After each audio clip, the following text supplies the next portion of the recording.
You're listening to the Radical Ideas Podcast.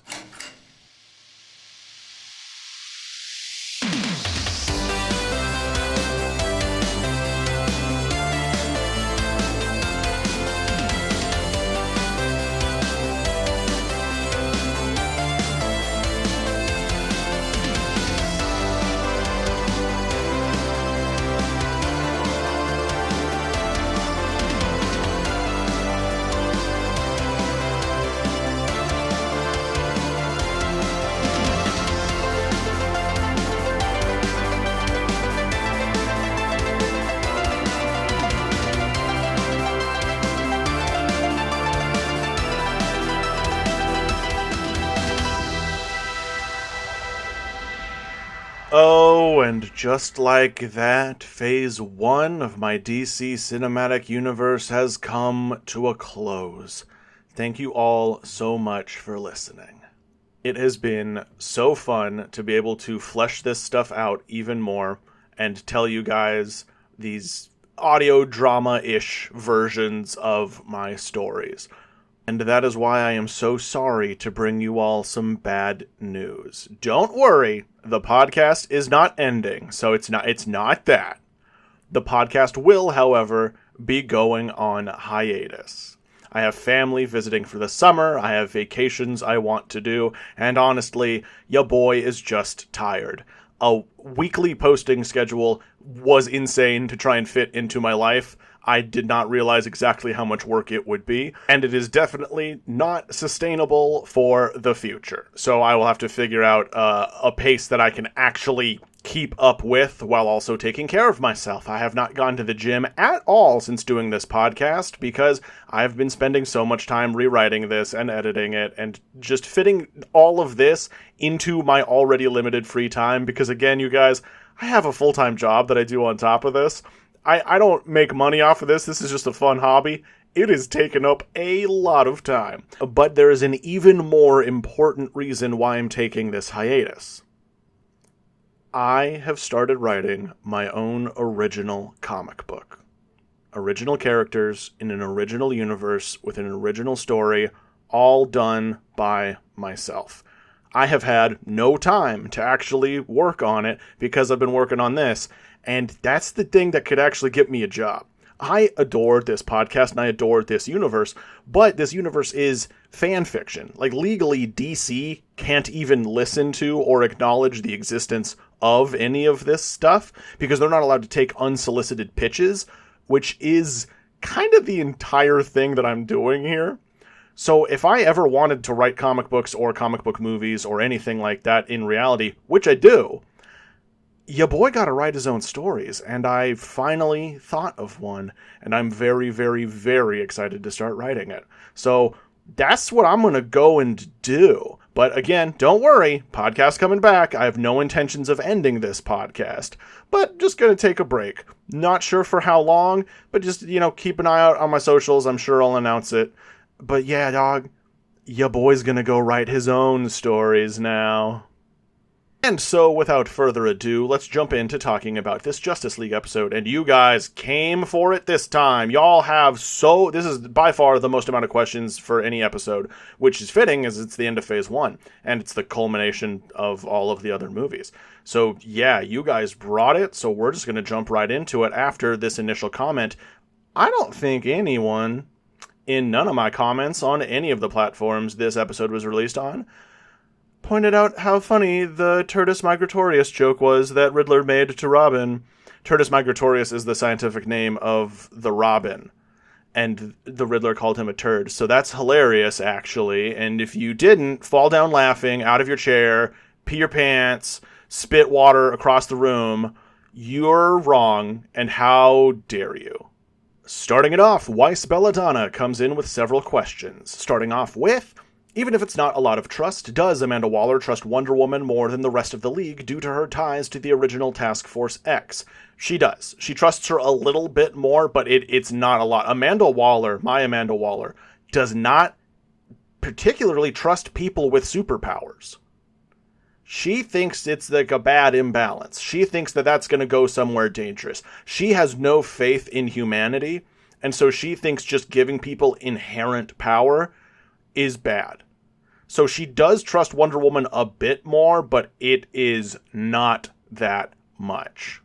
The next question is, how has Wonder Woman ever heard of Batman? And she had not. When she spotted him in the Fortress of Solitude, and on eye contact alone was just like, a servant of Hades. That was just it. At the end of everything, when they're talking in the Hall of Justice, and she says, so, the Batman of Gotham City. She has found out since then. Because there's conversations that happened not on camera, like during the flight from Antarctica back to Metropolis, and then the flight from Metropolis to Washington, D.C., and then just them heading to the Justice Society Hall for her to just, like, look at her friends and all that stuff. Like, she learned during that type of stuff. And so it's just like, all right, so that's who you are now. The next question is, maybe it's because I've been watching the old school Super Friends cartoon, but was this lineup influenced by that cartoon at all? It was indeed. This is mostly the Super Friends, just essentially with the addition of Flash instead of, I think, the Wonder Twins and those other randos. Because the roster off the top of my head, that's Superman, Batman, Wonder Woman, Robin, the dog, and then it was like a couple people. The Wonder Twins were there sometimes, I think. I don't know, but it was influenced by the Super Friends roster, yes. The next question is, with the androids that accompany Ivo in the beginning, I remember in your TikTok videos you mentioning having the androids look like the Fleischer cartoon robots from the 1940s cartoons. Was that in this movie or a future movie? Neither. That's a past movie. That's the giant metal robots that they fought in the Justice Society movie, just to keep that look of like the old-timey robot vibe. It's the metal soldiers from the Justice Society movie. And Weiss's final question, with Wonder Woman finding out that Judy is still alive, would there be a scene in a future Flash movie, Wonder Woman movie, or even a pre-movie short where we get to see Wonder Woman and Judy reunite? Yeah, I can do that. I'll throw that in. Maybe the next Justice League movie, I'll throw in just a cute little thing of them reuniting, because I have another one of their friends joining them in that movie. L. Waffle Jr. comes in and asks, after the events of the Justice League, does everyone have a collected group chat, and does Wonder Woman even know how to operate a cell phone? My personal headcanon is that Lois and Iris would make a group chat for the significant others of the League and be best friends. So several group chats did get established after this. Absolutely. There is a Justice League group chat. I think Batman just provided, trace-free universal cell phone type stuff. Superman maybe souped it up, or maybe even Superman provided the technology for global communication type stuff. Wonder Woman would figure it out. Even though she's never seen a cell phone, well, maybe she has, but the last time she saw a cell phone, it was the size of a brick, because she hasn't been to the world in the last 30 years. She'd figure it out. She has the wisdom of Athena, so she'd lock that down real quick. And absolutely, Lois and Iris are now best friends. That's just they go out, they hang out probably every weekend, because their husbands can run them across the entire country in a second and a half. Those ladies are hanging out all the time. They're best friends now. They're two of the highest journalists in the United States. Lois is super famous. Iris, I don't think Iris has won a Pulitzer just yet for broadcast stuff. But Iris is one of the most famous broadcast media journalists in the U.S., and Lois is, I think, the most famous written journalist in the U.S. And then also, just for fun, just to throw this in there, Clark Kent is a war journalist. So Clark is constantly flying overseas to cover wars and all that stuff. And you know what? Gosh, Superman just happens to get there all the time, which, that's not uncommon, because there just hasn't been a war or a genocide successfully done in the last 12 years because of Superman. And so a lot of Clark's writing is about what Superman was doing over there. And the Daily Planet has never actually checked on this, but if they did, they would see that every single plane ticket they bought Clark skipped out on. He never actually went to the airport. He never did any of it. But he always showed up in the other airport to meet the person he was supposed to. So weird. Grey Gnarl comes in saying, "You've had some fun with the vampire Batman myth. Do you have any plans for there to ever actually be confirmed vampires in this world? Maybe John Constantine knows one, or are they just a long-running gag?" No, I think I'll throw a vampire in somewhere. I think for sure Constantine will reference one. I think Wonder Woman has fought them before. Like when she looks at Batman and just assumes he's an undead servant of Hades. I think she's seen vampire. Like there is probably an old sect of Greek vampires that worship Hades out there that Wonder Woman has crossed paths with a few times now. They definitely exist. I'm not sure if they'll ever be the focus of anything, but yeah, I really wanted that gag and I decided to run with it because, like, what else would you assume? Like, this is a world where magic for sure exists. Everyone knows that. There are for sure like shapeshifters, and there are for sure weird monsters. There's talking gorillas that people have seen. Like there's so much crazy stuff in this world. People are like, vampires probably, and especially like Wonder Woman has probably confirmed that of like, oh, there's for sure vampires. And then all of a sudden you start hearing this rumor of like this half man, half bat fighting evil in Gotham. He's only ever out at night. There's never been a clear photo taken of the guy. You just like, oh yeah, that's a vampire. And like you hear the inhuman stuff he did, like, 50 goons found with broken arms and legs, all handcuffed and waiting for the GCPD. Everyone's like, yeah, it's a vampire. Obviously that's a vampire, because why would you ever assume that's someone without some sort of freaky power? In this world, you wouldn't. You'd be like, that's a vampire. And also, I feel like maybe people's subconscious just naturally went there because Superman is an alien that runs on the sun, and then Batman exists at night. You know what? Maybe there's a fun fan theory that Batman is Superman. Like, Superman, maybe the theory is that, like, Superman loses some of his power at night, and so he just does what he can. I don't know. That would be a fun bit where someone's just like, nope, I'm telling you, Batman and Superman, they're the same guy. And especially that goes into it with the fact that Clark and Bruce are supposed to look similar, and their costumes are similar too.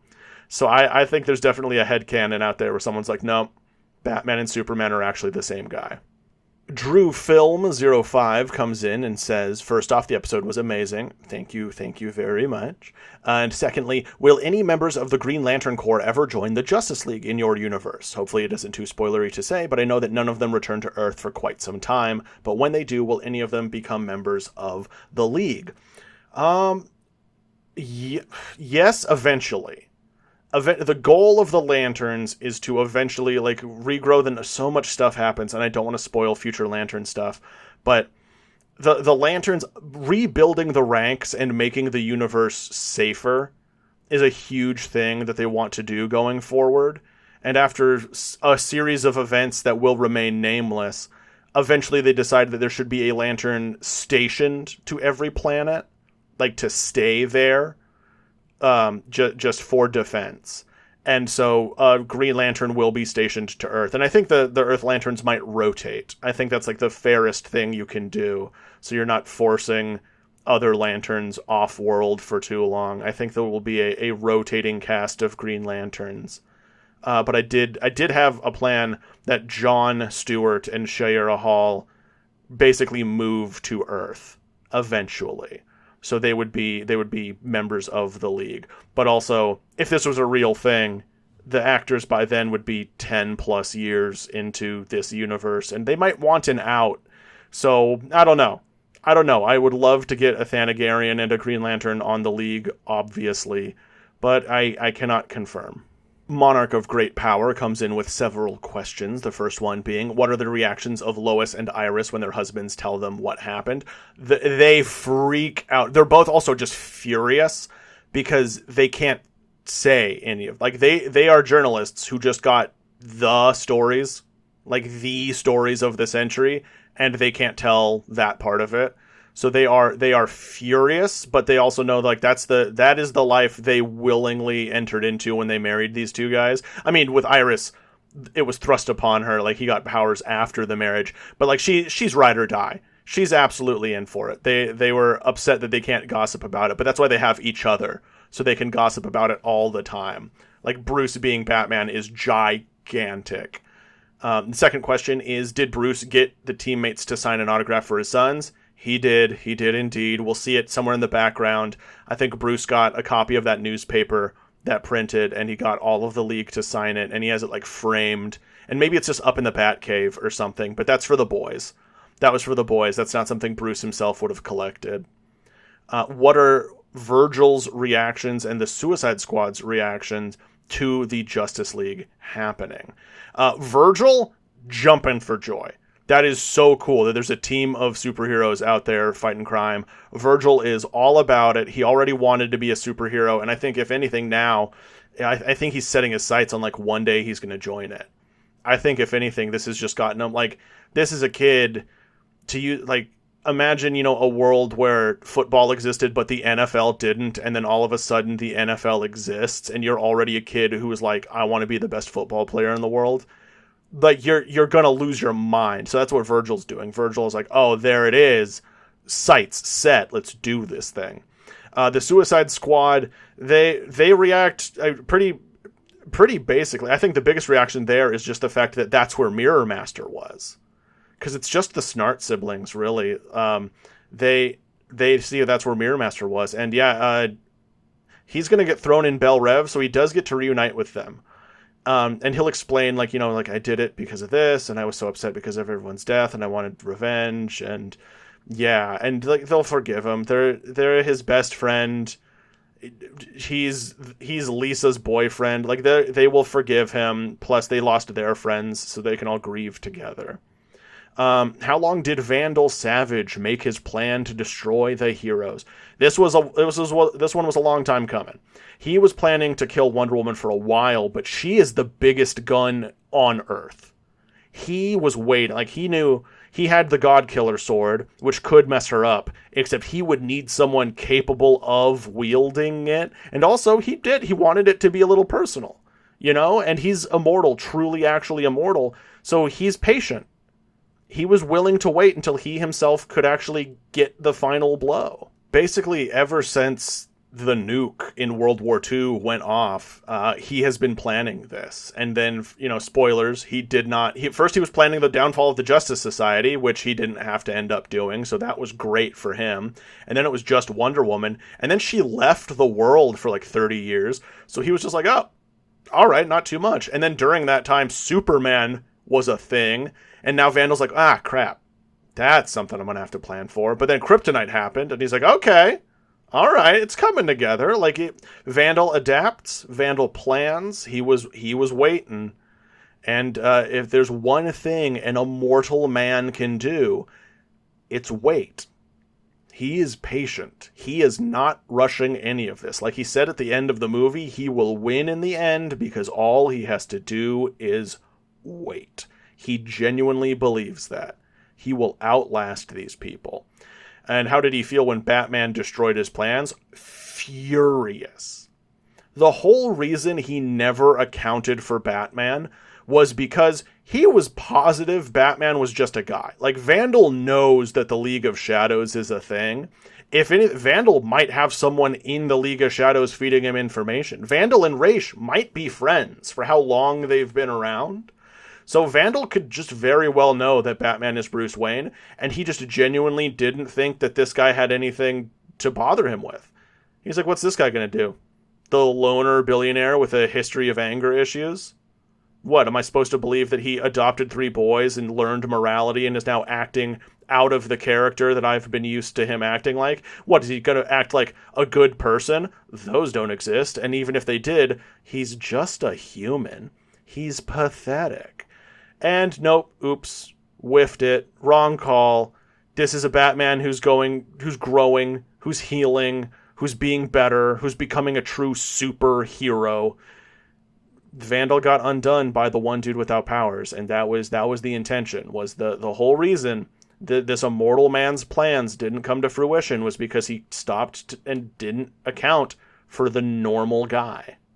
AJ Sampson comes in asking, I have questions going back to the Greek gods. With Wonder Woman and somewhat Aquaman, I know in your universe the Greek gods were originally metahumans that stole the powers from other entities. Does this power have anything to do or any connection with the Source Wall or the new gods? Nope. just totally different things from various different sources.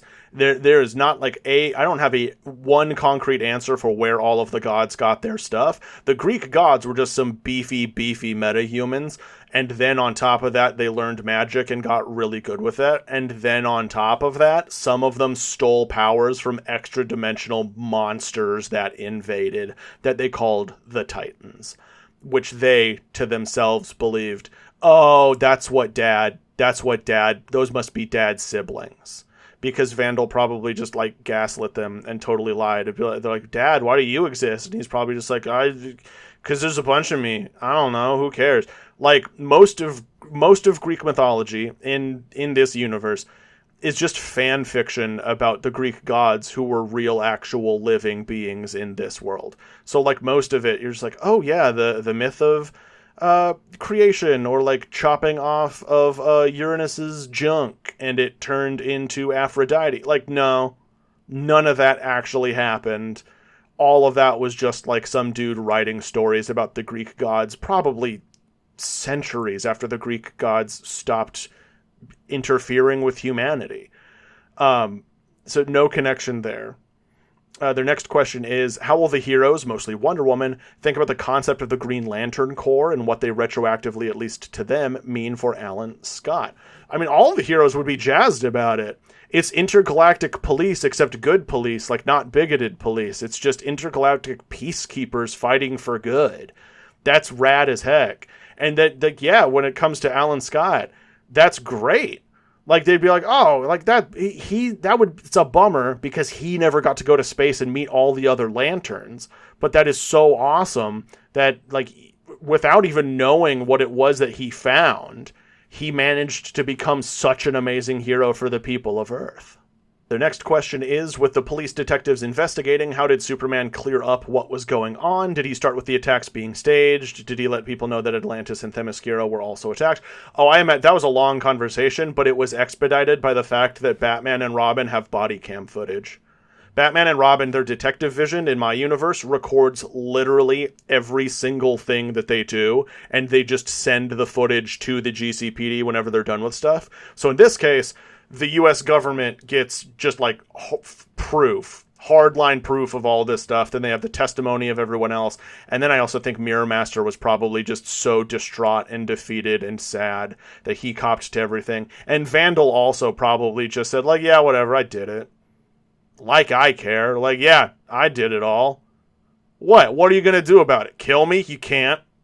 So you're going to throw me in a hole? That's fine. I live longer than buildings. I don't care. Vandal doesn't remember how old he is. Throw him in jail. He doesn't care. Whatever. How did the explanation from Arthur and Diana to their people go? Were their people understanding or skeptical and now more distrustful of the supposed attackers and outside world? Wonder Woman's not, because all she had to do is literally like hold the lariat of Gaia and just tell everyone, like, it wasn't, we found him, we smooshed him, and it actually turns out that the dude that robot was impersonating is actually really cool and nice, which is wild to think. But yeah, no worries there. Arthur, there's probably a group of people who don't entirely buy it, but it does explain why Amazonians who can't breathe underwater were kicking so much butt underwater. Like, don't get me wrong, Amazonians are not a joke to fight with. They are legendary fighters. But underwater, the Atlanteans getting schooled underwater, like, it just makes a lot of sense of like, oh, okay. It was the surface, and we already don't like the surface, so okay, it was more surface stuff. Fast Man Beast comes in with several questions, the first being, what is the reason for this relatively smaller Justice League lineup? I know Martian Manhunter was a member of the Justice Society and the Lanterns are all in space for the time being, and although you got the core members, was there no one else you wanted to add? Not particularly. Like, this is the core Justice League. The bigger rosters do happen, and I know there's like the idea of like the core 7, but even like the founding members of the Justice League itself, this is really close to that lineup. I just swapped Green Lantern for Batman and Martian Manhunter for Superman. And then it's just the OG Justice League lineup. And yeah, that's just, I thought that these characters needed the screen time the most out of everything, and all the other characters had legitimate reasons in my universe for why they weren't there. I was like, if I'm going to follow these rules that I'm setting, this is what has to happen. And then, yeah, Martian Manhunter was purely just, I wanted him on the Justice Society super badly. No other reason. I just really wanted him there. I love Martian Manhunter, and I just wanted him on that team so bad. The second question is, what happens to the Legion of Doom and all of their tools/technology, specifically the Godkiller sword, their headquarters, and Hank Henshaw? They got taken by the government. Arthur took back the Trident of Neptune. Arthur took that one back, which is just a magical trident that can control the water that Neptune had made for himself, inspired by Poseidon's trident, but it's just not as powerful, but it still gives you insanely powerful aquakinesis. So that's what he had. How did they get that one? Vandal got it. Vandal probably, like, the reason it's lost is probably because Vandal stole it just out of spite, because his great-grandkids were ticking him off. The Godkiller sword, I imagine that was just taken back by Wonder Woman to Themyscira.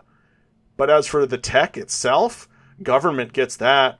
And what's worse is, like, you know, the government doesn't have anything to manufacture. The government contracts all that stuff out, which means that Mirror Master's technology, all of those robotics technologies, all that stuff, that probably just went right to Lex Luthor. So unfortunately, this is a win for Lex. He gets that stuff. And then what happened to their headquarters? It probably just gets disassembled. It's remarkably close to Bel Rev Penitentiary. Like, it's probably like a 2-hour drive from Bel Rev. It probably just got disassembled, and they just took whatever they could to Bel Rev itself. But yeah, they disassembled that bad boy. They don't need it. It doesn't... It's a cool hideout, but it doesn't actually provide any tactical advantage or anything really cool. It's just a cool aesthetic. The third question is, when the Legion is trying to frame Barry, why did they have him kill a supervillain? Wouldn't killing civilians be more likely to make Clark distrust him? No, because they know Clark. Just, you could kill anyone, and Superman is going to be like, well, I'm going to find that person. That's wrong. Don't kill people. And also just the supervillain was just an easy, convenient way to throw Barry in front of Clark immediately, besides just... I didn't want to kill a civilian. Like, there it is. I just didn't want Barry to kill a civilian. I was cooler morally killing off some nobody villain. The next question is, how does Superman's fabricator work with replicating all of the intricacies of the suits in the movies, specifically Batman and Robin, who I imagine have a lot of technology incorporated into theirs? Side note, I had a hilarious image in my head of Bruce and Dick having to swap out all of the tools in their utility belts one by one while the team waited on them. While that is amazing and hilarious, I am sad to say that Clark did not print them new belts. He figured the belts would detach and go on to the new suits. The new suits is just the cloth. Batman's cowl has technology in it, and I imagine Batman just sort of took the shell out of it. The fabricator could probably perfectly recreate Batman's tech by scanning him. So I'll just say it just did that. It perfectly recreated his tech. So it essentially just handed Batman like a brand new phone. And so Batman just had to port over all of his data from the old one to the new one. So it was a relatively quick migration to the new suit, actually. And Fast Man Beast's final question is, now that Wonder Woman is back in the world, does she go down and track down and reunite with any of the other JSA members or family members? I think she does. I think she stops in, but it's going to happen in the second movie. Mainly because the family members come to her. So I think I'm just going to throw in a little thing. She feels a little guilty. She still feels that guilt and that sadness that made her leave society in the first place. I think she especially feels like with the family of her friends that she extra let them down. And so I think this is one of those times where it is okay to show that this is a hero. She's a little scared. She doesn't want to go to these people that she views as like family and see them furious or disappointed with her for failing them. even though that's not what they would feel at all. I think that's just the fear that Wonder Woman had, because that's the feelings she had about herself. Wonder Woman was so mad and upset and disappointed in herself for failing to be able to save all of her friends, that she couldn't go face their families once she did fail them. So, yeah, I think that'll just be a plot point that's touched upon when she does reunite with the families.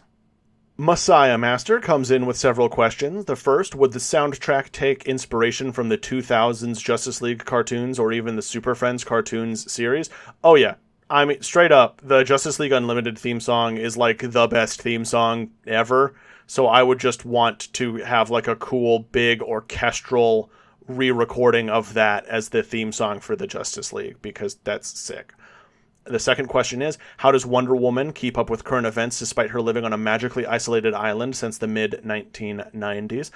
The other tribes of the Amazonians have a little bit more contact than Themyscira does, and they keep in contact with Themyscira. And of course, the Amazonian women going out into the world to have children. That's still happening. There are still new Amazons being born on the island. And so, they have to go out there for years at a time and come back. So they bring news. And then there's also the Amazonian oracles, who can probably see some cool stuff. They even probably had at least one vision about Superman, and we're just like, there will be a really cool guy and war stops. And Wonder Woman's like, what do you mean war stops? And they're like, that's where it cut off. It just said war stops. And then sure enough, when Wonder Woman comes into the world, she's like, hey, what does it mean war stopped? And everyone's like, oh, you don't know? Superman. And she's like, what about it? And it's like, oh, the war doesn't happen. And like, a war breaks out, Superman flies over there, and 2 days later, it's done. Casualties are at an almost an absolute minimum, because Superman probably just kidnapped the two leaders of the opposing countries and just forced them to talk it out under supervision. Like, there's like one thing of like forcing people to do, like imposing evil will amongst others. So you know what? Never mind. He did not kidnap anyone. He did not force that stuff. He probably just kept going over there and just like destroying munitions. Others like, well, shoot those guys, but then all their bullets are gone. I'm like, well, fire the missiles. All their missiles are gone. Get the tanks. All the tanks' treads have been destroyed. Like, he just keeps going over there and smushing all of their means to mass destroy each other. And eventually the leadership is like, okay, we'll talk it out, I guess. And Superman's like, hey, there you go. Like, he still lets them try to do the bad thing, but he just stops any negative consequences from it. It's sort of like in how I imagine a better talk in Superman 3 or Superman 4, The Quest for Peace, would go. When Superman was just like, I urge everyone to like get rid, like, let's disarm the world of nuclear weapons. That's great. But I imagine imagine how cocky he would be of just like, no, like, you guys can have them, sure. Just like, you guys should throw them all out. And they're like, why? Why would we throw them out? That's throwing away our power. And Superman's like, because do you genuinely think that I would ever let one hit somewhere? And the whole world just goes, that's right. Nukes aren't a thing, and like Superman exists, therefore the threat of nuclear annihilation does not. It's just not. They're like, oh, well, what happens if we fire all of them? And Superman's just like, okay, try it. I double dare you. Let's see. I've never let loose before. Let's see what happens if I just fly as fast as I can through the atmosphere to destroy all these nukes. And they're like, yeah, okay. Okay, we'll stop. So this is straight up because, yeah, it's great. Messiah Master's third question. How come Vandal didn't include Vandal with his oldest name when he told Waller everything? Because as much as I love the name, I love Vandal Savage, I think the name Vandal Savage is stupid. Like, my name is crime larceny. Like, that's what it is. My name is Vandal Savage. I get it. I like to think that I like Vandar. His original Vandar is like his original caveman name in the comics.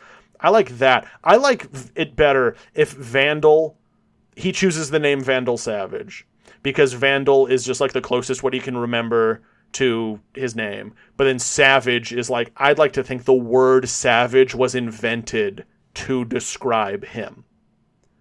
Like, Vandal predates spoken human language, and whole words were invented. So, like, we're just changing the history of etymology in this universe. The words Vandal and the words Savage were both invented to describe this guy. And so it's just Savage, because that's also just, it was a more streamlined way of him doing it. Of like, my name, Savage. Like, it sounded like it's a brag, but also, like, come on. This is a super immortal guy who identifies himself as the name Savage. Like, we all know who he is. Like, there is. It's Vandal Savage. And I just thought it sounded cooler than him just introducing himself as Vandal Savage.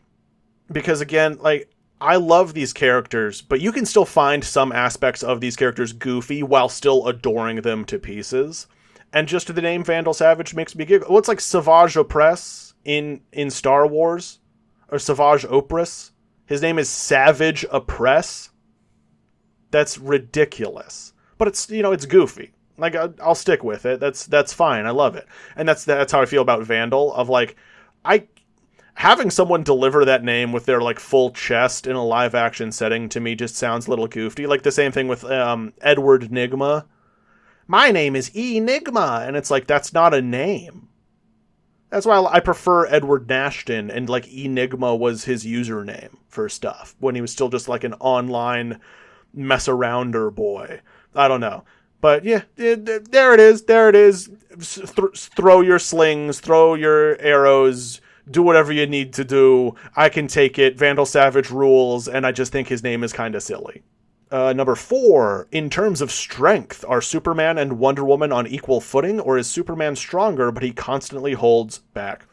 Superman is stronger than Wonder Woman by the same degree he is in the comics, which is that they're just real close.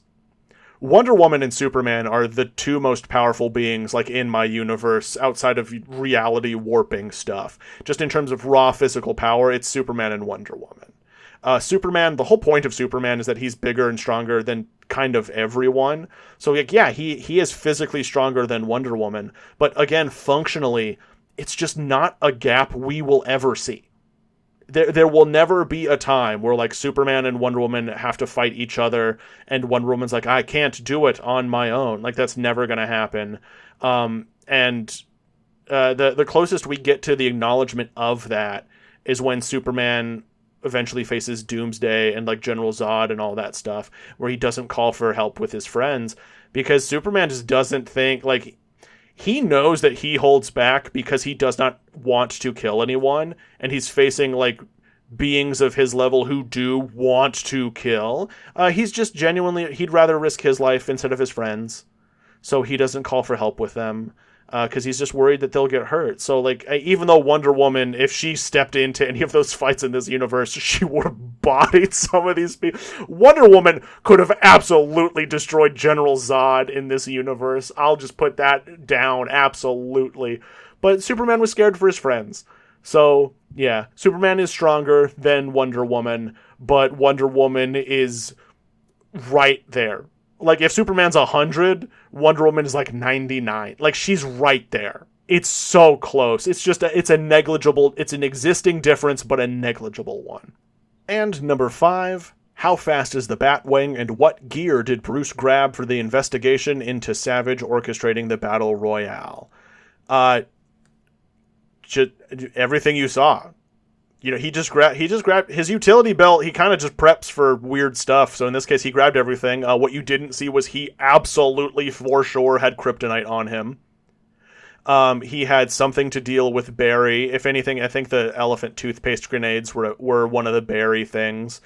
He probably also had some maybe weaponized fear gas pellets that he just keeps on hand just in case. You never know. I think he had little contingencies that he never had to pull out. Because they never really would have done. No, you know what? He didn't have fear gas pellets because I feel like he would have used that on Vandal. No, he wouldn't have used it on Vandal because then he would have breathed it in himself. No, because then he would have planned to have a rebreather. You know what? No, just he didn't have that. I think it was just a genuine, like, they didn't do this. They didn't do it. I think he just went in assuming, like, he's like, we're going to go talk to Superman first because we know Superman's great. Superman was probably Batman's contingency for a lot of this stuff. And what did he have to go off of with that? Everything. I think Clark's apartment is so bugged.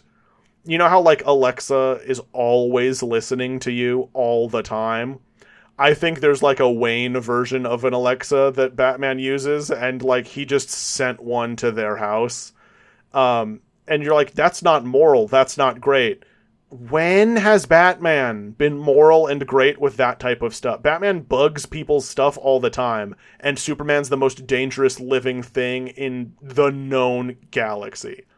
Of course Batman's gonna bug that dude's apartment. Batman doesn't just spy on everyone, and he doesn't care about people's data in that way. But I think if you're a criminal, I think Bruce has absolutely very much overstepped your privacy. Ya boy Dade comes in with some questions. The first one asking about the Trident of Neptune. Are we going to hear more about its lore and power compared to Poseidon's Trident in later Aquaman films? I will absolutely just throw it in. Like, it's not the biggest deal. I just imagine it was, like I said earlier, it was just a trident that Neptune had forged for himself, just to sort of differentiate himself from his grandpa's trident. It's not as powerful for obvious reasons, but it's still quite powerful. It was lost millennia ago. No one knew what happened to it. The ocean is gigantic. They assumed just, somewhere. But no, probably Vandal yoinked it. And now it gets brought back to Atlantis, and Arthur is going to hand that thing right to his niece. That is Tula's trident now. Tula has one. And I think a cool new tradition going forward will be that, like, the crowned prince, the crowned princess of Atlantis gets that trident, and the high king gets Poseidon's trident. I think that's sick. But this also opens the opportunity for perhaps maybe even Calderam to wield a trident. Who knows? Who knows? And their final question is, what is Vandal Savage's strength compared to the Amazons or the Atlanteans, considering he was beat by Batman, which I understand that Batman is incredibly strong, but far weaker than Wonder Woman or Aquaman. No, Vandal's just a guy. Even in the comics, Vandal is just a dude. Vandal is not stronger. He's just, like, durable in the sense that he can't die and he instantly heals from anything. That's really it. Vandal Savage is just unkillable. He doesn't have anything else. So he's as strong as someone who can't die would be after however many thousands and thousands of years of existence of exercise and all that kind of stuff. Vandal is a big, beefy boy, but Batman just whooped his butt. Batman was just better. Batman was faster. He was better at fighting. He was smarter, more tactical with this. And so he knocks Vandal unconscious. And then they just tied the dude up. Like, that's really all there is to it. Like, they zip-tied that guy. The Immortal King, the father of pantheons, got zip-tied by a furry. That's how it ended. A furry. A billionaire, nepo baby, furry, ninja, zip-tied the Greek titan Cronus. And I will keep saying it that way because there are two things with Greek mythology. There is Cronus and there is Kronos. Cronus is the Titan and father of the gods. Kronos is the god of time, and they are two different guys. But because their names are so similar, they constantly get smushed together into being the same person. They are not. They are different guys. And I am trying to emphasize that here. Vandal was Cronus. Vandal was not Kronos. Cody comes in with a question. How do Batman and the Flash's masks work? Is it like a helmet that detaches at the neck? Is it nanotech that fades away? Or is it a cowl that gets pulled down? Flash's is a cool hood, so we can get like the Spider-Man sort of mask pull. Batman's is a hard mask that I imagine starts at the nose and goes back just a little bit past the ears, but then after that it's soft fabric, but like stretchy, so it can wrap onto his head, but then he can pull it backwards, like practically like how we always see Batman do it in all the cartoons. That is that's the goal, is I want a cowl that Batman can slip on and off easily from like just right over his head. Like, let's do this thing. Like when Wolverine pulls the cowl out of nowhere in Deadpool and Wolverine. It's like that, but just all the time. If Batman's not wearing it, it's because it's tucked down and like it's hanging over his back. That's the goal here. Cody's second question is, have you thought about what you want movie posters to look like? No clue at all. I would just want visual designers to go nuts and bring in some cool ideas. No clue at all. I know one great poster would be the picture that Jimmy Olsen takes, like the front cover of the newspaper. However, I want that to be an in-the-movie reveal, so that could be like the DVD cover or something. But no clue. No clue. I have not thought that far ahead about this stuff.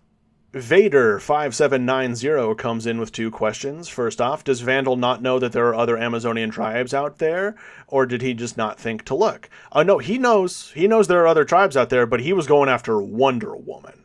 He was going after Wonder Woman specifically because while Atlanteans are beefy, they are nothing that like several metahumans could not take down.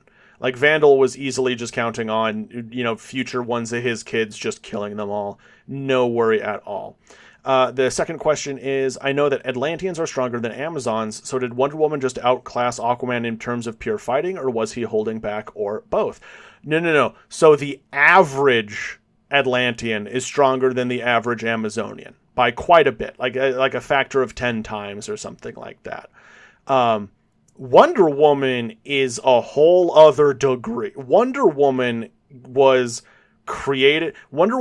forged from clay by her mother, and then her mother prayed to Hera that she wanted a child, but she didn't want to have to get married or have a man or anything like that. So Hera went to Zeus, who famously has a trillion kids in weird ways, including that one time he turned into rain and rained on a woman to get her pregnant.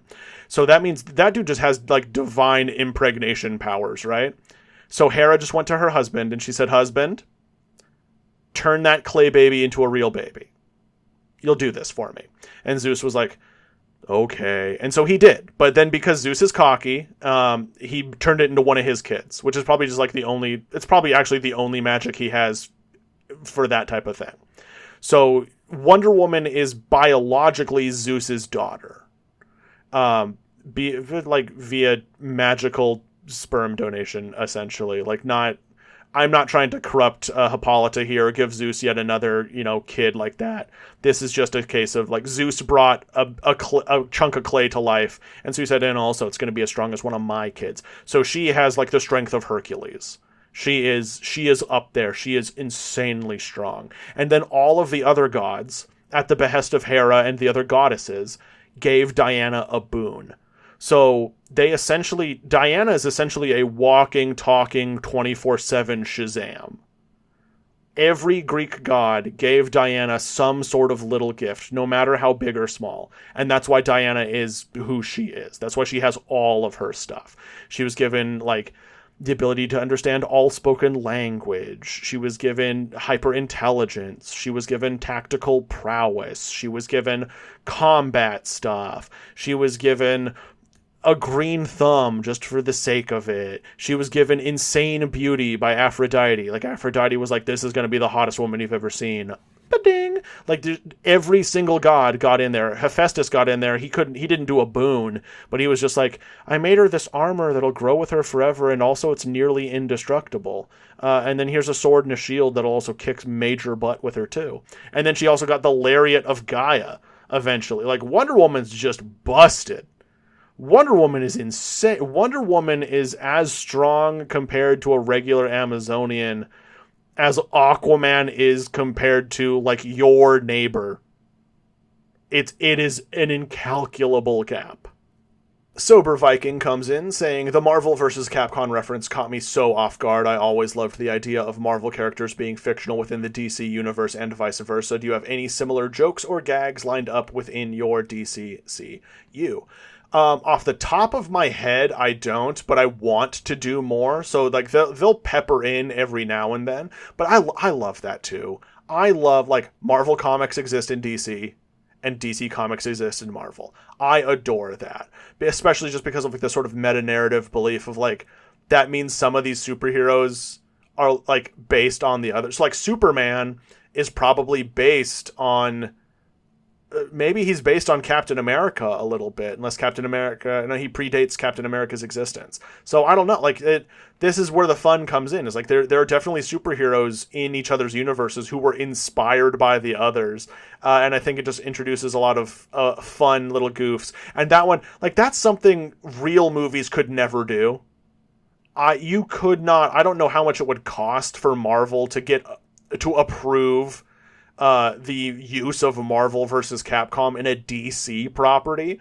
I don't know what sort of handshake would have to be realized for that to happen. So obviously, if, you know, I'm the god of this universe, this is just my fan fiction, I'll throw that in. I don't care. I'll throw that in immediately. I love that. AJ Cleglehorn comes in with 2 questions and a very long compliment for me. Thank you so very, very, very, very, very, very much. Your support means a lot. The first question is, would Diana learn what happened to Alan Scott's ring in the Hall of Justice, and then would she have the same reaction upon meeting Jessica Cruz that she did with Barry? She would not. I think after she learned what the Green Lantern rings are and realized like that they choose you, I think she'd be watching the Green Lanterns, but Diana would be more trusting. Diana would be like, you know what? Heck yeah. Especially because, technically Alan Scott wasn't even the first Green Lantern. That's what this group that predates him by millions of years calls themselves. She'd be like, all right, I'm going to be a little slightly less protective over that mantle, but yes, you do have my approval. You have my blessing to be that. And also Alan Scott would indeed be proud of you. And the second question is, this will be a question I try to remember at the end of each phase. With you being the Kevin Feige / James Gunn of your universe, do you have directors in mind for who you'd want to see put your ideas to screen if these ever got made? Unfortunately not. I really don't. I mean, I would have killed to have Matt Reeves do a Batman movie for me, and then Matt Reeves did a Batman movie on his own. So I do not have suggestions for this one. I haven't thought that far into it, but I'd want people to be passionate. Although I think I've said before, I would want Bryce Dallas Howard to do Superman. I think that would be rad. She's a spectacular director. Look at the cinematography and the direction in the episodes of Mandalorian she directs. Tell me right now it wouldn't kick butt for that level of stuff to be applied to Superman. You can't. That would be great. Shadow Ghost 903 comes in saying, firstly, do Aquaman's telepathic abilities extend to anything water-dwelling since he calmed down the alligator, which is very much not a fish? Yes. Yes, indeed. It is just anything aquatic. This has also been shown. Aquaman has limited control over the Starro alien. Aquaman has control... In Batman Brave and the Bold, Aquaman controls a silverfish, which is just a bug, but it has fish in the name. There's some comics where Aquaman splashes down into like alien oceans and can control alien fish. It is just straight up weird water telepathy that he got from Cthulhu. Spoilers. That's what happened. That's where the Atlanteans got it. They yoinked it from Cthulhu. The second question is, with Flash being able to see Wonder Woman coming and push Superman out of the way, in most media, Superman and Flash move at the near same speed. How did Clark not see that coming? I am just sticking with the fact that Flash is defined by his speed, therefore he is faster than Superman. Clark is faster than Diana by a little bit, but that is where the factor of surprise comes in. Clark isn't insanely faster than Diana. He's just more fast. So that was just a fair shot, man. That was just a fair shot that was going right for the guy. But Flash saw it, and he is noticeably faster. He actually had the time to react. And even then, he didn't have the time to react perfectly because he had to limbo under the sword to avoid getting cut. She was coming in hard and fast, and Flash had to react quick. And the final question is slightly unrelated question, but since everyone believes Batman and Robin are vampires, will you ever do an adaptation of Batman vs. Dracula? Yes, I will. For those unaware, planned amongst my DC Cinematic Universe in future projects would be a series called Elseworlds, which would be 12-episode seasons of 3-episode arcs, so 4 arcs per season, of just a complete coverage of an Elseworld.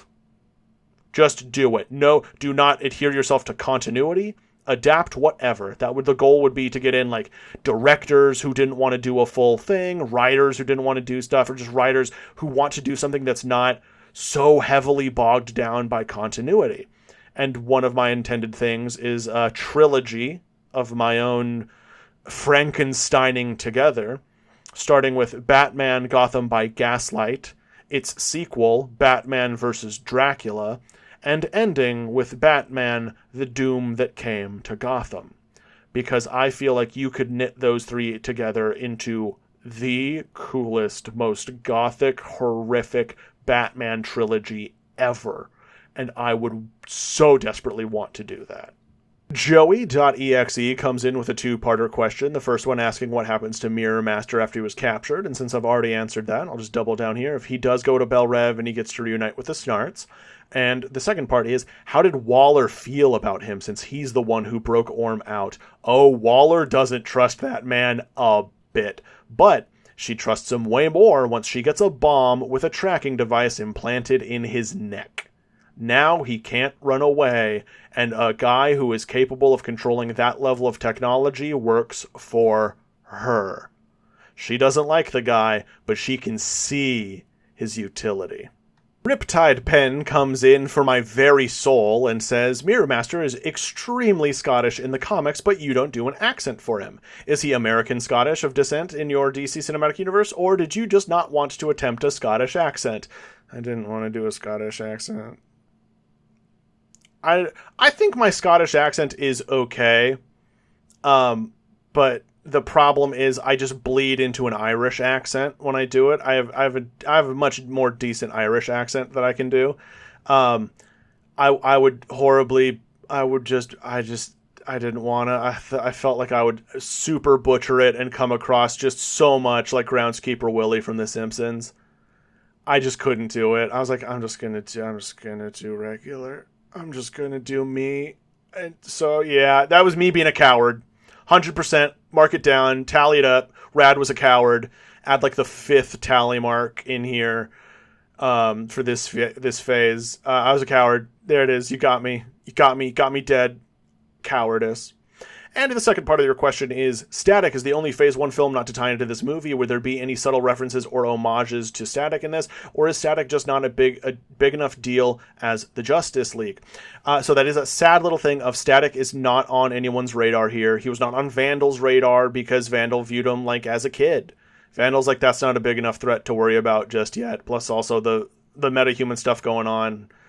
It's just a whole mess. Like, Vandal wasn't concerned about that. The Justice League don't like employing kids, which is why Batman sent Robin off at the end when stuff actually started to get dangerous. So Robin isn't technically on the Justice League here. He is not allowed due to age.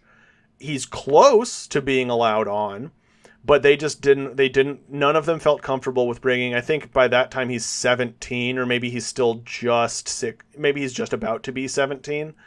None of them felt comfortable with bringing that kid into a situation that could genuinely threaten his life. So Batman obviously brought him to meet Superman because he's not in danger of meeting Superman. And then with Superman, they're like, let's go talk to Flash, especially because by then they'd confirmed that it was a Mirror Master thing, or at least heavily, heavily suspected. Like, they probably wouldn't put it past that Flash could do that if he was trying to fake it. But just given everything that they had, they're like, what's more likely? Mirror Master, the villain who's capable of doing this exact thing, who is currently in the wind and has a beef against Flash, is trying to frame him, or the Flash, that guy who's been active for the last year doing nothing but good, committed murder. So like every single step of this way, lethality and like fighting someone never really entered into the equation for Batman and Robin. And then the Wonder Woman thing happened, and Batman was like, okay, hey bud, now you gotta go. Like, now I'm pulling the concerned dad. It got real, and you're not allowed on real. Even though they started this movie, dangling over a vat of acid, being suspended by the Riddler. It was Riddler. which by that point in Batman's career, that's like, they were going to get out of there super quick. They were just waiting. They just needed Riddler to be angry and distracted before the drop. Like that was calculated. Batman was in total control over that. He was not worried there. But with this kind of stuff, he's like, no, we're actually dealing with someone like really good at this and capable of defeating these people. Go home. So yeah. So unfortunately, for the same reasons, Static just wasn't concerned here. Like I think the League all know Static exists. And they're like, that's great. Like that there's a kid hero doing that type of stuff. But also they're like, that's also a kid. That is also a child. So we're not, we can't endorse child heroes / child soldiers in that way. And as we know that eventually builds to the Teen Titans. The high-tech hero Yamikumo comes in and asks, my question is, why did you have Bruce reveal his identity when other versions have him be distrustful? Because this is a Bruce who has begun his healing journey. He realized he went off the deep end in the Batman movie. He is trying to be a better, more trusting person. We will still get some classic Batman grunge, the grit in later stuff, but this is a Bruce trying to be a team player. And if you are familiar with my DC Universe from TikTok, please also remember Bruce is actively making like plans on how to destroy these people in the Batcave. He is making his contingency plans. So a part of it, not all of it, he's still actually trying to be nice and good to these people, but part of it is a little bit of a ploy of, I'm going to get them real close because you want to keep your friends close, keep your enemies closer. In this case, keep your friends close and the most dangerous people in the world who no one on Earth has a possibility of ever defeating even closer. Seahound123 comes in with a couple questions. The first being, in the Static episode, you mentioned Superman stopping a genocide. What would that look like if you have any ideas about that? I do, and I am so sorry to get real with you guys. It was Israel-Palestine. Just straight up, I guess if we, in the horrible landscape that is Hollywood now, they'd legally have to be, not. It would just be two other made-up DC countries doing it. But no, it's Israel-Palestine. That was when I wrote that bit, that's what was going on. And, that's what Superman was doing. In my mind, that's what Superman stopped. It just never happened. It started off, and then Superman landed and just did the classic thing of okay, now all your guns are broken, so now what? And he just kind of stayed over there until something was worked out. He used that influence for good. He helped and saved innocent lives. The second question is Robin a Superman fanboy like he is in the comics sometimes, or is his glee throughout the film more about his dad finally making friends? It is full-blown Superman fanboy. Robin is a fan of other superheroes. He greatly looks up to superheroes. Robin, for sure, 1,000,000% is inspired by Superman. Even choosing the name Robin in this context, as I put it in the Batman movie, that, Robin's... they come out just before the sun rises, so when you hear a Robin, you know that the light is on the way. Absolutely 100% even right there, in my mind, also inspired by Superman. Superman is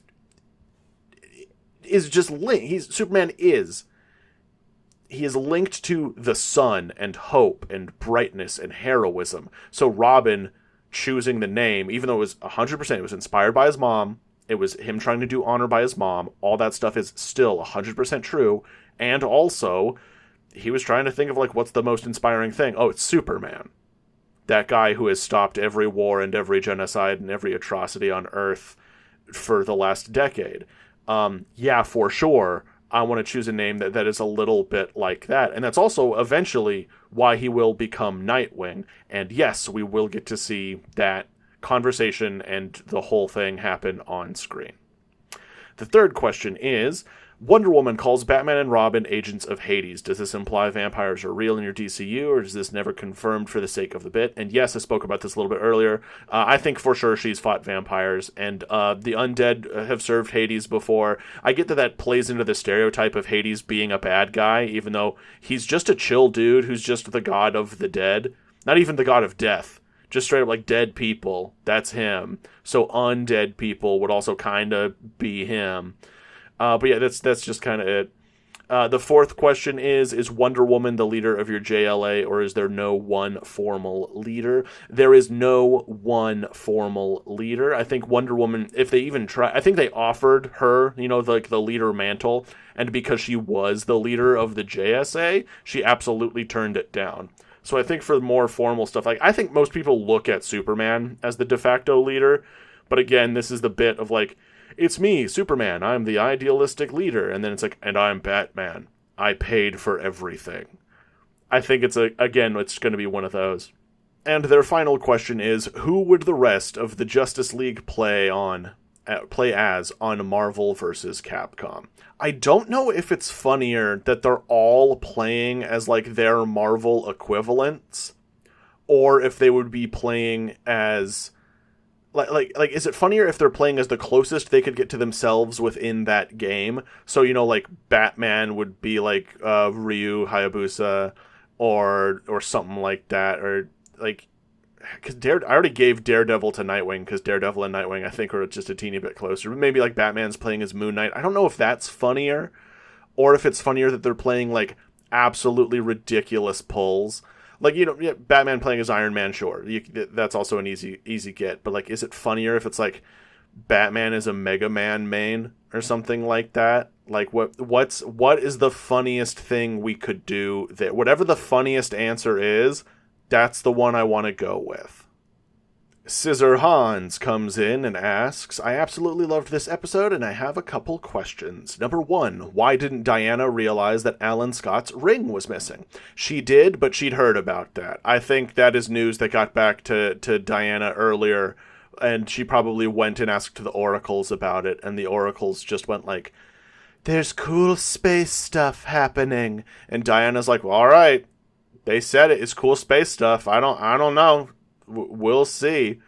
I don't think I think there is a mystery for the world there, but I don't think too many people are looking that much into it, because those people all vanished and flew straight up.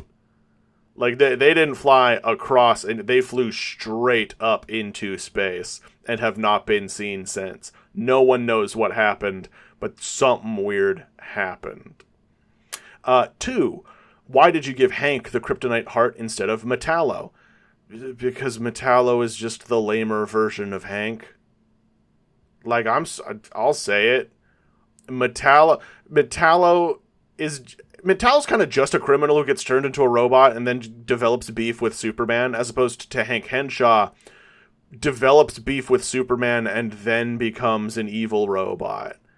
And genuinely wants to destroy. His hatred is just more real, and it's also rad. Cyborg Superman running on kryptonite, mixing those two, that's rad. That's really cool. I'll fight someone on a mountaintop for that, to defend that idea that I did. That's cool.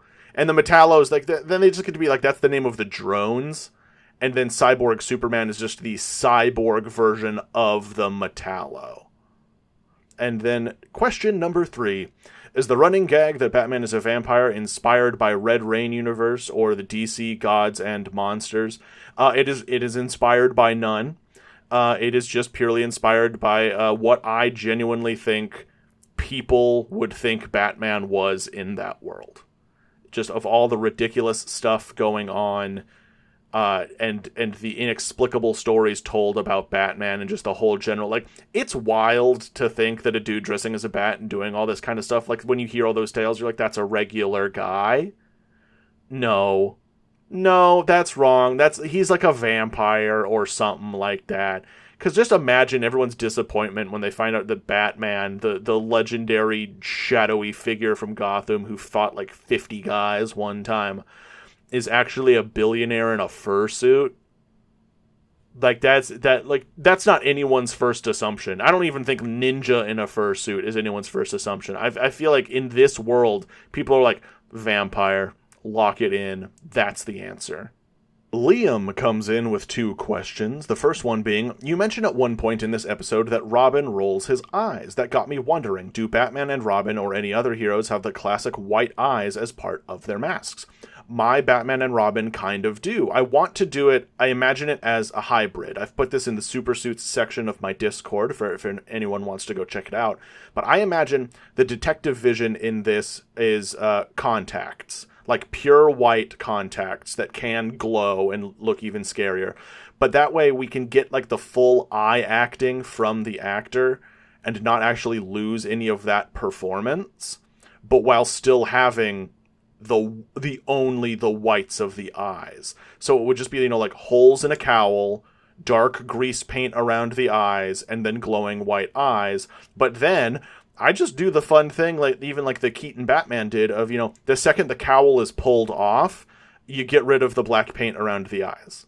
Like, you never have one smooth thing of it. We always figure out a way to mess with it so that the black paint around the eyeballs is just always magically appearing. Like, we're not going to mess with that, but like, I think aesthetically it would work so well, and it would be a practical way to do that effect.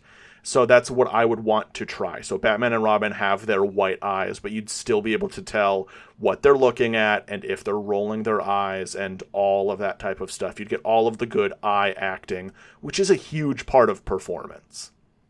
And the second part of Liam's question is, I love the concept of the hall being a museum to the JSA. As far as the interior of the hall, what do you think it would look like, and are there any particular existing depictions of it that would influence the design, i.e. Young Justice, Super Friends, etc.? Oh, full-blown, like, Young Justice. There is that one episode where the kids are in the Hall of Justice, and I imagine it kind of like that, and kind of like a fancier version of the Smithsonian, if any of you have ever been. Just a fancier version of the Smithsonian, and that, like, just a big, regal, just memorial hall to this team of heroes that was so tragically and so publicly lost. Yeah. Lost comes in asking just one question, which is, do I have any plans for Vandal Savage in the future? As it stands, not particularly. He pops up again for a little bit during the Crisis movie. But I've, his ultimate fate, I always just keep sort of tossed up in the air. I'm not sure what I want to do with the guy. I could bring him back. I think he'd be fun for another yet again, like, I did my plan again. I sat and planned again. You guys forgot about me, but I told you I'm immortal. I'm patient. He could be fun for another roundabout villain. But as it stands, I really just don't have too many plans for him. I just have him just be this big, threatening guy in prison. But I think that is an underutilization of the character. So I think I'm going to give that some more thought in the future and give Vandal a good, proper send-off, Nullifying Agent comes in with a series of questions that I'll try to answer rapidly. How much did this version change from the original draft? Not too much. Just some little more fun details thrown in. I think the biggest change is that initially I had Wonder Woman fight the League at the university when they were looking for Ivo, instead of the Fortress of Solitude. But then I thought of the Fortress of Solitude scene and was like, well, that's way cooler. Like them showing up and the spare key was used to get in. I was like, that's fun. Who broke into the Fortress of Solitude? The only person on Earth who possibly could. That's, I think, the biggest change that this draft has gone through. Aside from the in-universe explanation of why Martian Manhunter and Green Lantern are not on the Justice League, why did you decide to exclude them from the team? Nothing beyond it. It is the in-universe explanation. I just thought about it logically of like, well, if I want this to be good and not have plot holes, these people shouldn't be here during the, like, if the way I've set this up, these people shouldn't be here.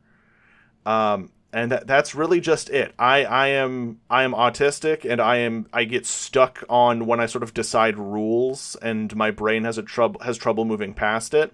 And so when I was writing the rules of how everything worked, and I wrote like how I wanted the Green Lantern Corps to work and make sense, and therefore not be terrible at their jobs, what came down to it was the Green Lanterns wouldn't be on Earth during this time.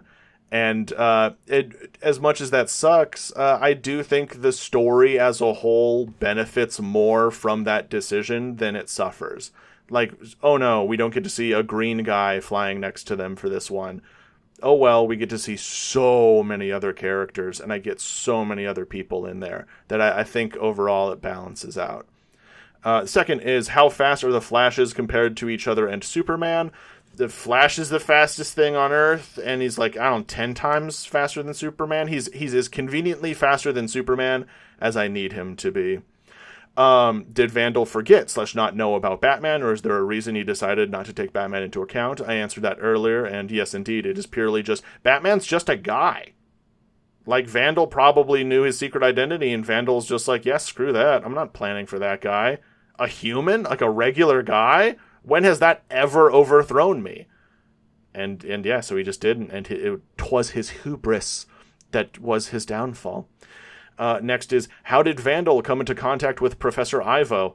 Vandal probably met that dude when he was real young. Vandal was buddy-buddy with T.O. Morrow, even though, as we'll learn more about T.O. Morrow in the coming time.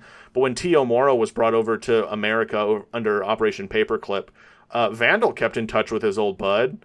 Like, I think T.O. Morrow also believed that Vandal wasn't really doing science truly, genuinely because they wanted to be Nazis, but more so felt like they were forced into doing it.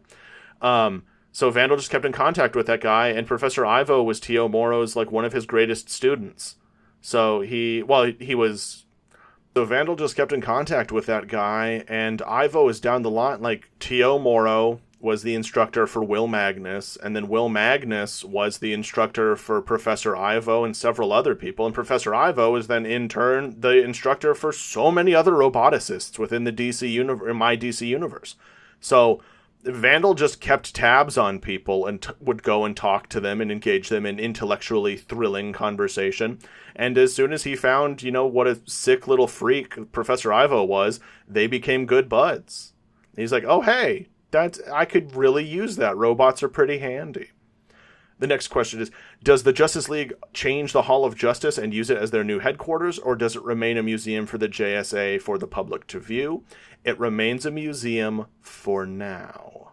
Their next question is, was this movie somewhat inspired by the animated movie Justice League Doom? I see some similar elements, but maybe I'm just reaching. Nope. It is absolutely inspired by Justice League Doom. That you are not reaching for nothing. You are hitting something. Bullseye. Dead ringer.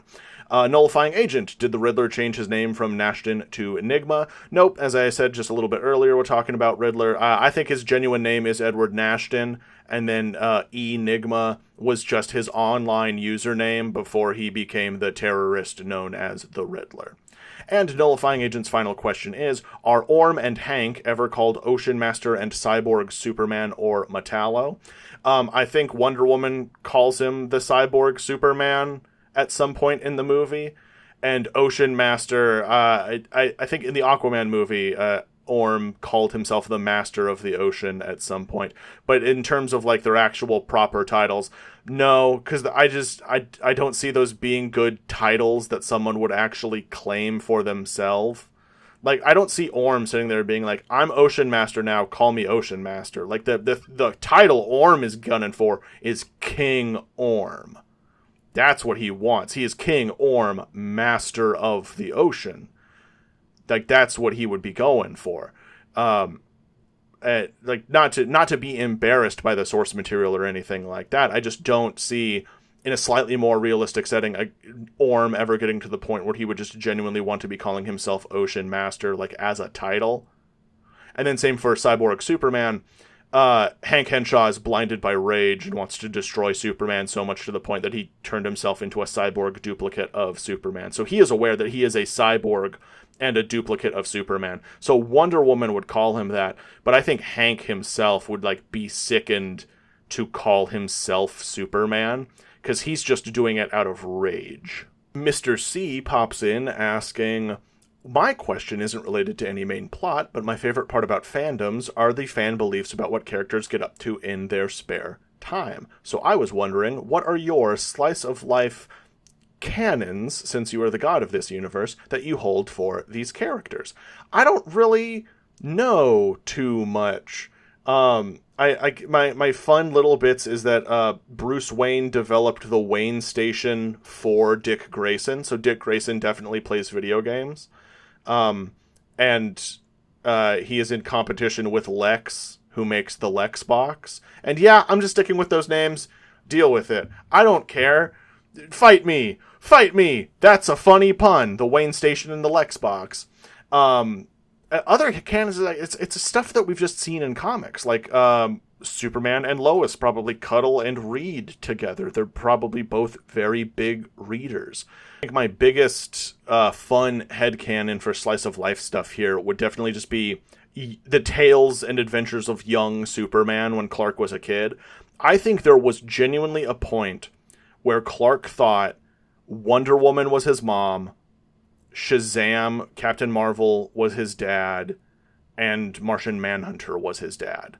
Like, I think there's just a genuine point where he saw all three of those people and thought, like, wow, I have so much in common with all three of them.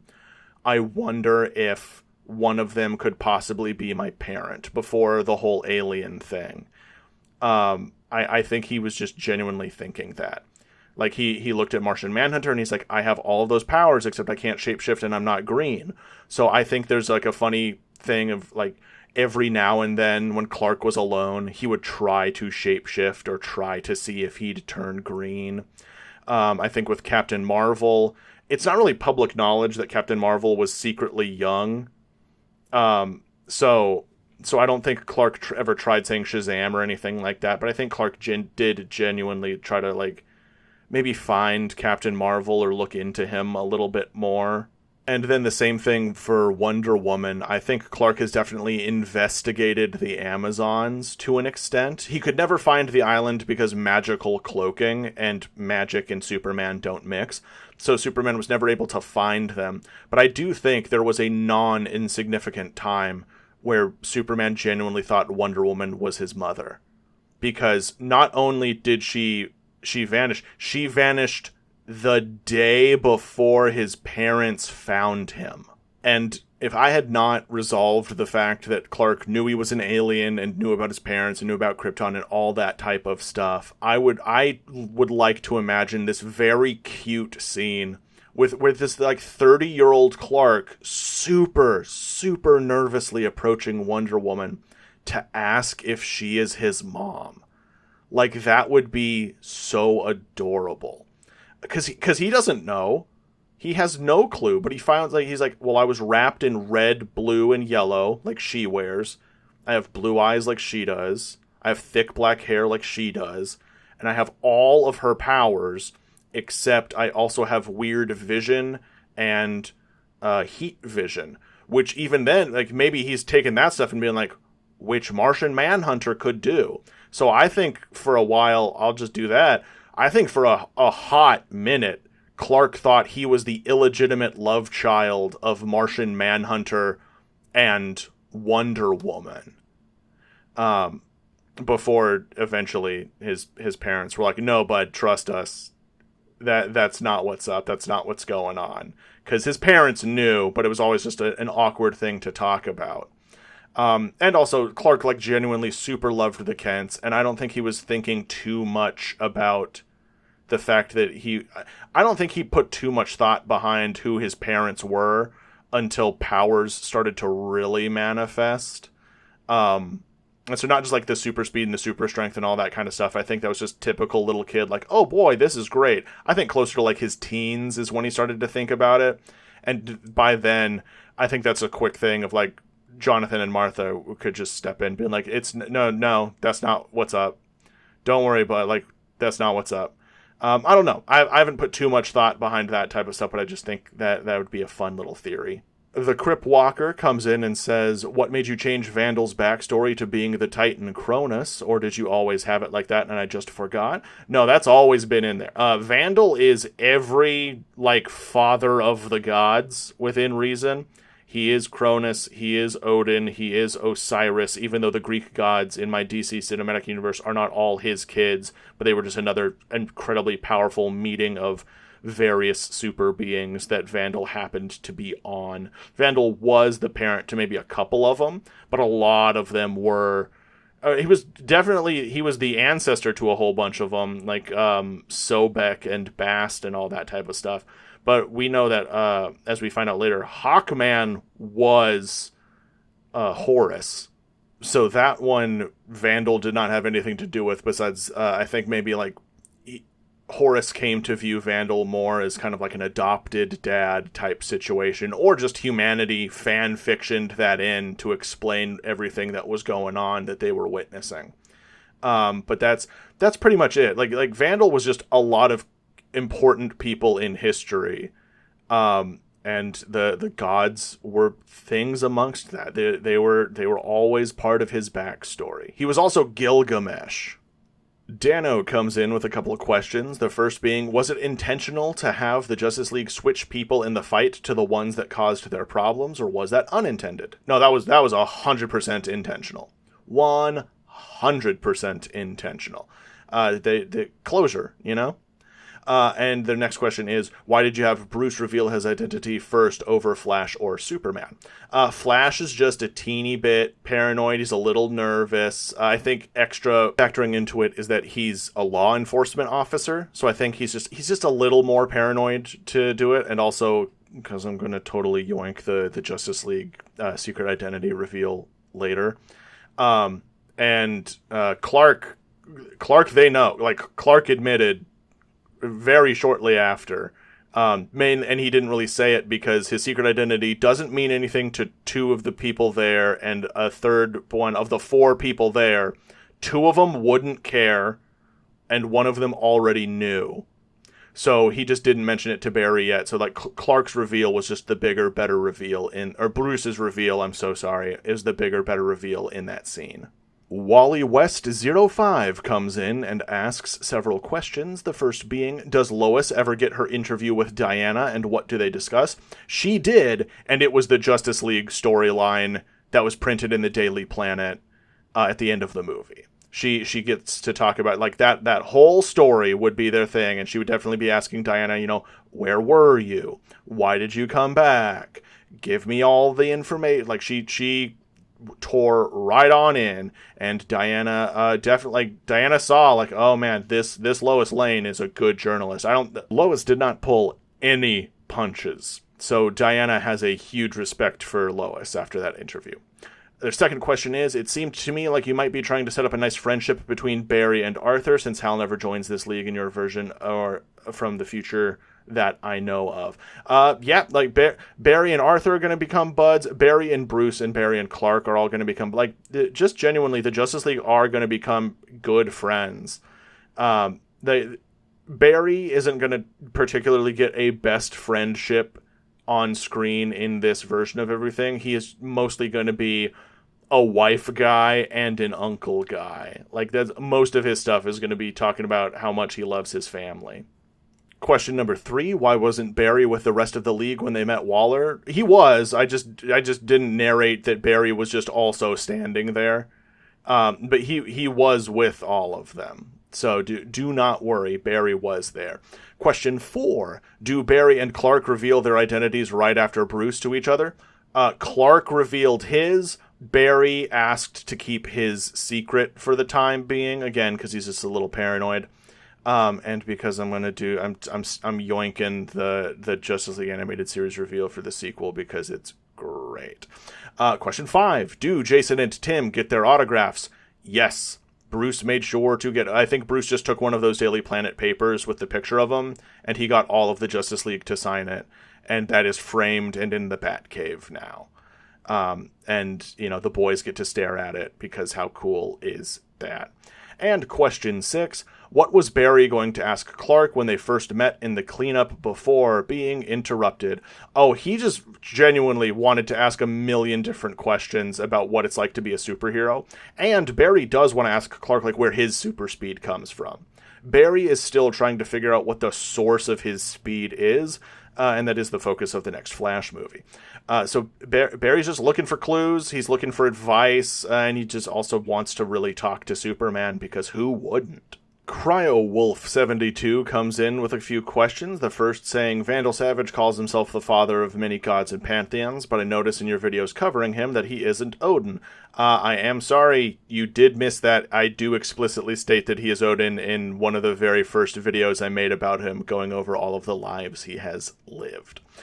Their second question is, in many depictions of Wonder Woman, Diana is forbidden from returning to Themyscira for one reason or another. Obviously, that isn't the case in your universe, but my question is, can she come and go on a whim, or does she need a key, i.e. the trireme that she left on in the Justice Society movie?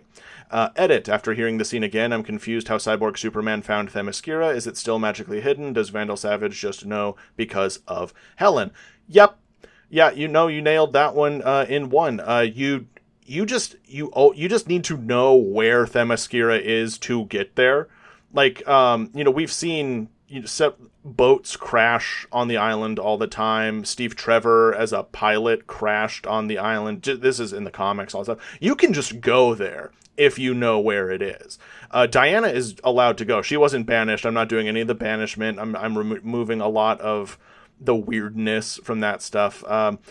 Diana can come and go, Diana doesn't want to corrupt her people, but Diana also doesn't want to leave the world of man defenseless. So, yeah, she can just come and go. Vandal knew where the island was because Helen absolutely told him. And Vandal probably even knew before then. Like, Vandal probably watched the island be moved and shrouded by the gods. He was probably just, like, watching that whole time. So, yeah, he just gave him the exact coordinates. It was like, fly there, kill as many people as you can, and leave before they discover that you're not genuinely Superman. And CryoWolf's final question is, in the comics, eventually they have Dick Grayson become the leader of the Justice League. Is that something you also plan on, or is it more like all of the former sidekicks stand together rather than a single leader thing? No, Dick Grayson will become a leader. Just big spoilers for this universe. Yeah, Dick Grayson is going to become the new Batman. He's going to become essentially the head of the next Justice League. But also, he is a bit paving the way for Virgil. Virgil Hawkins, Static, will become the leader of the Justice League. He is going to become the big central player here. BKG 1995 comes in asking, is Riddler a new addition to this story, or has he been in earlier drafts? No, he is a new addition. Originally I just kind of had it that the Bat family was just chilling in the Batcave when they got all of these notifications on the news. But then I thought, I'm like, no, I think it'd be more fun if they were fighting a villain. And then I just looked at the list of villains, and I'm like, who haven't I really used? And it was Riddler. So I was like, yeah, you're in. It's Riddler. Let's do this thing. Their second question is, who was your favorite character to write during Phase 1? It's Superman. Superman's my favorite superhero. I loved it so much. And question 3, since there is a Wayne Station and a Lexbox, who was winning the console war? Between those two, my preference isn't PlayStation over Xbox. My preference of video games is play whatever video games you want. I love all of them. I think Xbox's UI sucks. I think Microsoft in general is terrible at designing UI. But, gaming-wise, performance-wise, all that stuff, I truly don't care about this stuff. So, in this case, I'll say the Wayne Station, because Bruce Wayne is just a better person than Lex. But Lex makes a lot of money. Lex still makes a lot of money. Guerrito comes in with a two-parter saying, first, what caused you to make the decision that the Justice League would be inspired by the Justice Society? History. That's what they are in the comics. That's what they are in the world. That's how they would be in the world where they exist. Justice Society came first chronologically. Justice League would be inspired to take up their mantles. And the second part is, if you were to give this phase a title, what would it be? I'm going to go ahead and be cocky here, and I'm going to say this phase would be called the Golden Age of Superheroes. Yeah, it's being cheesy right there. Yeah, I'm taking that. The final question I will be answering in this episode was submitted by Killer Queen 814. I noticed that Vandal and Batman seemed pretty evenly matched during their fight. Do you think you scaled Vandal down to a certain degree, or was he always just a peak immortal human with godlike/impeccable genetics? No, so straight up, in the comics, Vandal was just a guy who didn't age. And that was, you could kill him. Easy. There was nothing there. Then they brought him back, and they were like, okay, he's a little bit beefier than that. You know, he can't die, he's immortal. And then a little bit after that, they were like, actually, I think that just might be. And then at some point they were like, yeah, he's also like, maybe he was like a priest and he fought the Hawks and all that kind of stuff. Like, Vandal has had his origin tweaked with over the time, but Vandal has never had like crazy super strength or anything like that. Like, never. He's stronger than the average guy, but I think he's just like peak human genetics, which, as we all know, is fake. It's bullcrap. Peak human genetics is just crap. It's just a bunch of hockey, bunch of phooey in the comics. No one's as strong as a peak human in comics. It's literally impossible. But that's just like, he's there, but so is Batman. So Vandal's just older. So Batman and Vandal they're evenly matched, and Batman was just the better fighter here. And finally, you submitted one of the first questions in the Radical Ideas podcast questionnaire for this episode. Unfortunately, I think that your question is gigantic and also largely visual. So I will respond to it on the Discord, and I think I am just going to say, like, you know what?